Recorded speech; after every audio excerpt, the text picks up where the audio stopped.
is this an effective message?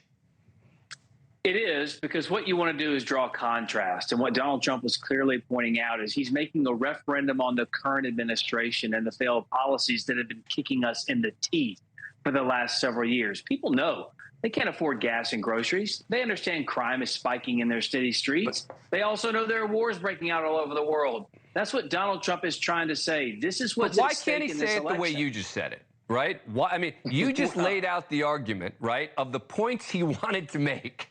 And it seems to me there's a way to say that without saying, this is the worst, we're going to have a Great Depression, the World War III is around the corner. I mean, is that a sort of pro-America message? Yeah, hey, Dan, just in case you didn't know, that's Donald Trump. This is not new. This is who he is and the way he communicates. And a lot of people in this country like that. Listen, the left clearly has an apocalyptic view as well, because every election is a threat to democracy. Our very existence is at odds and on the precipice of falling into death and despair every single time they talk as well. What you want to do, though, is you want to blame that on somebody. And Donald Trump did a good job today putting that at the feet of the people where it belongs, and that's Kamala Harris Geraldo? And Joe Biden. I don't necessarily agree. I think that Donald Trump became a movie star with his charisma, with his ebullience, not that he was always Mr. Sunshine. And he does have a tendency to, to exaggerate and to multiply the biggest crowd, Jews that had their heads examined and so forth. But if your whole message is pessimism and doom and gloom and everything is so depressing, I don't think that necessarily attracts any new voters. Right now, it's a razor-thin margin between he and the vice president. If he keeps talking that way, he sounds defeated, not defeatist, defeated. He sounds, cranky. And I don't think cranky sells particularly.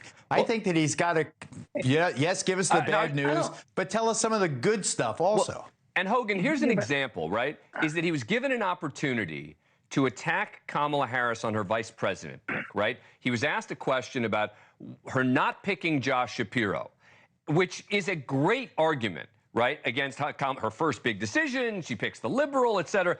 And instead of hitting that, this is how he responded to the question about Josh Shapiro. This is number 2. I know Josh Shapiro. He's a terrible guy, and he's not very popular with anybody. I think that this election maybe is better than Josh Shapiro would have been. But I think other than Josh Shapiro, I think she had some good choices. But Josh Shapiro is not one of them. I mean, Hogan, I'm only laughing because it was like a layup for him. Yeah, but look, I do find it a little bit funny because when he does go on these riffs and tell jokes all the time on the campaign trail, people are like, no, he needs to focus on the issues and tell us how it's important for us to get things back on track. And now he's telling you how to get back on track. And now we're saying, now he's all doom and gloom. Listen, Donald Trump had an opportunity today to do a couple things, and he accomplished them. One was draw a contrast. That was important. 2 was say, look, I can go up here and I can take questions. Kamala Harris has been ducking you guys for 18 days since she's been the nominee. You won't even press her on a thing. You don't even get to talk to her at all. And then he also said, hey, I'm willing to debate.